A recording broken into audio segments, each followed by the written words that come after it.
Abra sua Bíblia em Jeremias 1:5. Jeremias 1:5.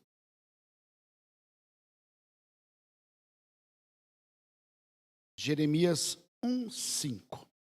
Diz que tem uma historinha que, para você imaginar, você entrando numa sala cheia de espelhos. Um jovem entrando numa sala cheia de espelhos. E espelhos variados. Nenhum daqueles espelhos é igual. Um aumenta, outro distorce, outro reflete só metade. E o jovem entra ali e fica olhando, e chega um momento que ele não sabe mais qual é a sua verdadeira imagem. Nós, os jovens, mas nós vivemos assim, em um mundo assim. As redes sociais dizendo quem você deveria ser, amigos tentando definir qual é o seu valor, padrões de beleza, de sucesso e de felicidade. E às vezes até a própria igreja, sem perceber, cobrando muito desse jovem, quando na verdade deveria acolher. É nesse contexto que esse jovem tem que se definir. Quem sou eu em Deus? Em Jeremias 1:5 diz assim: antes que te formasse no ventre, te conheci, e antes que saísse da madre, te santifiquei. Às nações te dei por profeta. Primeira coisa que nós temos que entender, que o jovem tem que entender, mas nós como um todo, é que nós fomos criados com um propósito. Nós temos um propósito. Esse é um ponto principal. Então, esse texto de Jeremias, ele é muito significativo para todos nós. Nós fomos criados, nós fomos chamados com um propósito. Não estamos aqui assim, por acaso, né? É quando a gente fala no culto do pôr do sol, que a pessoa, né, que apareceu lá, a pessoa está vendo aquele programa pela primeira vez. Aí o pessoal do pôr do sol fala assim: não foi o algoritmo, foi o Espírito Santo que trouxe você. Mas é essa que é a ideia, né? Nós não estamos aqui por acaso. Tem um outro texto de um salmo, Salmo 139. Salmo 139, os versos 13, 14 e 15. Coloca o 13 primeiro aí. Salmo 139. O Salmo 139, nós temos um hino belíssimo, né? Chama Asas da Alva, né? Sobre esse salmo. Ele começa, nós vamos ler o 13. 139 a partir do 13. Mas o salmo começa dizendo assim: Senhor, tu me sondastes e me conheces. É um salmo sobre a onipresença e a onipotência de Deus. Mas nós queremos o 13. Pois tu formastes o meu interior, tu me tecestes no seio de minha mãe. O 14. Eu acho esse lindo. Olha só o que o salmista está dizendo. Graças te dou, visto que por modo assombrosamente maravilhoso me formastes. As tuas obras são admiráveis e a minha alma o sabe muito bem. 15. Meus ossos não estavam encobertos, quando no oculto fui formado e entretecido como nas profundezas da terra. E o 16, os teus olhos viram o meu embrião. Todos os dias determinados por mim foram escritos no teu livro, antes de qualquer deles existir. Sabe, irmãos, o salmista está dizendo que nós não estamos aqui ao acaso. Você não é fruto do acaso. Você não é só mais um. O seu valor depende do que você produz. Não depende não. Não depende do que você tem. Não depende daquilo que você pode fazer. Não. Porque antes da nossa existência, esse Deus já nos amou. Ele já sabia da nossa existência e Ele nos amou. Antes da sua profissão, antes do seu erro, antes da sua crise existencial, antes do seu sucesso, antes de tudo, Deus já tinha um plano para mim e para você. Essa é a grande, sabe, o lance do propósito é esse. Nós fomos chamados para um propósito. Você pode até não saber ainda o que vai ser, mas Deus já sabe quem você e eu somos já. Ele já sabe, ele já tem isso muito claro. Sobre a questão da identidade, sobre a questão de quem sou eu, sobre essa questão da identidade, nós não somos órfãos. Nós somos filhos que perdemos a filiação quando Adão pecou, mas Deus novamente nos adotou. Ele, uma segunda vez, é a parábola do filho pródigo. Quando o filho voltou, ele queria ser só um servo. Mas o pai falou, não, você é meu filho. E trocou a roupa dele, colocou um anel, sabe? Colocou ele na mesma posição em que ele estava. É assim que Deus fez com cada um de nós. Muitas vezes, você sabe que o jovem às vezes carrega uma rejeição, carrega um abandono emocional, carrega hoje o medo de ser insuficiente. Sabe como os especialistas chamam os jovens que têm entre 5 e 20 anos? Eles chamam de geração ansiosa. O mundo atual é um mundo muito mais complexo. As cobranças, a expectativa que se tem sobre as pessoas é muito maior do que antigamente. E quando o jovem se sente assim pressionado, isso afeta. E aí ele entra em relacionamentos tóxicos. Ele vive o tempo todo buscando aprovação.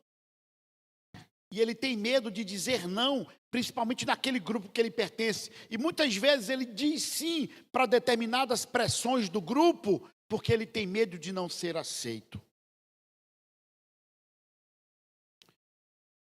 Sabe o que a história cristã, os relatos, a vinda de Jesus a este mundo, todo esse processo mostra que nós não precisamos mendigar o amor. Porque nós servimos a um Deus que nos amou primeiro. O que eu tinha, o que você possuía de qualidades para que Ele pudesse nos amar? Nada. Ele escolheu nos amar. Eu não preciso provar o meu valor. Eu não preciso viver com medo de ser descartado. Eu posso até viver tentando provar o meu valor para a sociedade. Eu posso até viver tendo medo de ser descartado pela sociedade. Mas pelo meu Deus, pelo Deus que eu sigo, eu não tenho esse medo, porque Ele me amou primeiro. Ele escolheu me amar. E essa é a grande mensagem que nós temos desse Deus maravilhoso. Abra sua Bíblia aí em Provérbios 4, 23. Tem uma pergunta importante sobre identidade, que tem muito a ver com o caráter da pessoa. Eu, quando dou aula de sociologia sobre ética, eu faço uma distinção entre ética e moral. Entre ética e moral. Moral é fazer tudo certo, porque eu sei que as pessoas estão olhando. Ou seja, eu faço o que é certo, mas porque eu sei que estou sendo observado.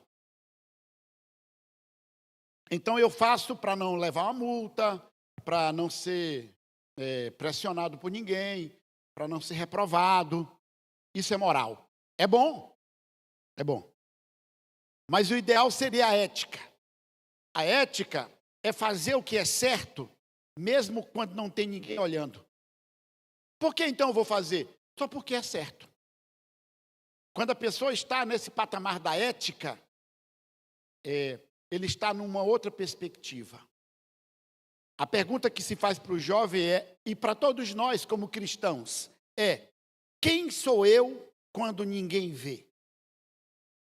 Quando os irmãos não veem, né? Você sabe que às vezes acontece assim, a igreja é aqui nesse bairro. Muita gente mora aqui próximo, entende? E às vezes, se por acaso o irmão precisar de comprar alguma coisa no sábado, ele não vai ali no Duda, não. Porque ali no Duda tem uma grande chance dele ser visto por ali, porque ali próximo ao Duda tem muitos irmãos passando.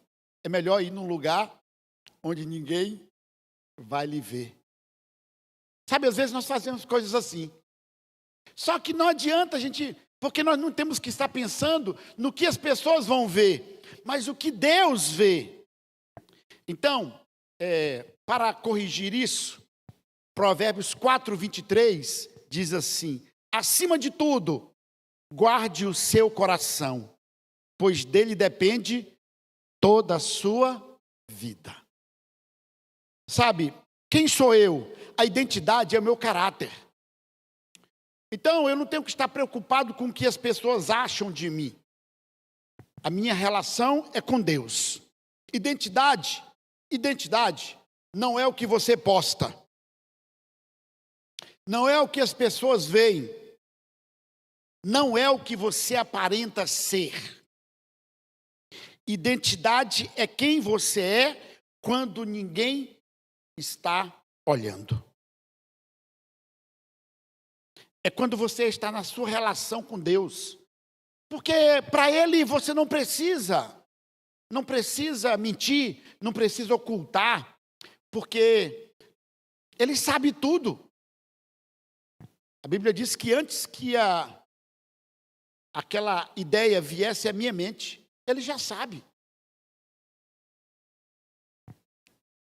Então, caráter não é sobre perfeição, é sobre verdade. Não é sobre aparência, é sobre integridade. É você buscar ser quem você é na presença de Deus. Eu vou ler o último texto. A mensagem hoje vai ser bem curta. Está em Mateus. Coloca para nós aí, pessoal, da produção. Mateus 5. É o convite final. Porque identidade tem a ver com missão. Eu e você fomos chamados para um propósito, para uma missão. Mateus 5, nós vamos ler o 14, o 15 e o 16. E é um texto muito conhecido. Mateus 5, 14, 15 e 16. Apareceu lá o 14. Vós sois a luz do mundo. Não se pode esconder a cidade edificada sobre um monte. 15. E também ninguém acende uma candeia e a coloca debaixo de uma vasilha. Pelo contrário, coloca-a no lugar apropriado. E assim ilumina todos os que estão na casa. 16. Assim brilha a luz de vocês diante dos homens, para que vejam as suas boas obras e glorifique ao Pai de vocês que estás nos céus. O louvor, o pessoal do louvor, pode vir. Jesus não disse, meu irmão, vocês devem tentar ser a luz do mundo. Não. Ele disse, vocês são a luz do mundo. A identidade precede a missão. Você é luz. Onde? Na escola, na faculdade, no trabalho, nas redes sociais. E tem crente que nas redes sociais não tem nada de crente. Lá na rede social ele destila o veneno dele. Nas escolhas que ninguém aplaude. Você é luz nisso. O mundo não precisa de jovens famosos, mas de jovens firmes. E e para aqueles que utilizam as mídias sociais para atacar, luz não grita, luz ilumina. Luz ilumina. E aí, para a gente finalizar, eu queria deixar aqui o seguinte: antes de decidir qualquer coisa, lembre-se de quem você é. E aí você tem que decidir isso. Você tem que decidir, tem que tomar essa decisão a partir de quem você é, que é um filho de Deus, antes de decidir com quem se relacionar. Isso fala sobre quem é você. Antes de aceitar qualquer coisa, você tem que decidir e lembrar de quem você é. Antes de consumir qualquer coisa, você tem que se lembrar de quem você é. Antes de defender qualquer pauta, você tem que se lembrar quem você é. Sabe, meus jovens, meus queridos, nesse mundo tão complicado, nesse mundo tão cheio de problemas, nós fomos chamados para fazer a diferença, ser a luz, iluminar, ser o sal da terra, criar um ambiente melhor, ter escolhas melhores e ter uma postura equilibrada em um mundo muito desequilibrado, em um mundo em que as pessoas estão cada vez mais raivosas, cada vez mais radicais. Nós somos chamados para um propósito, nós não estamos aqui por acaso. Que o Espírito Santo possa estar com cada um de nós, para que nós possamos ser Cristo para outras pessoas, onde quer que nós estejamos. Amém.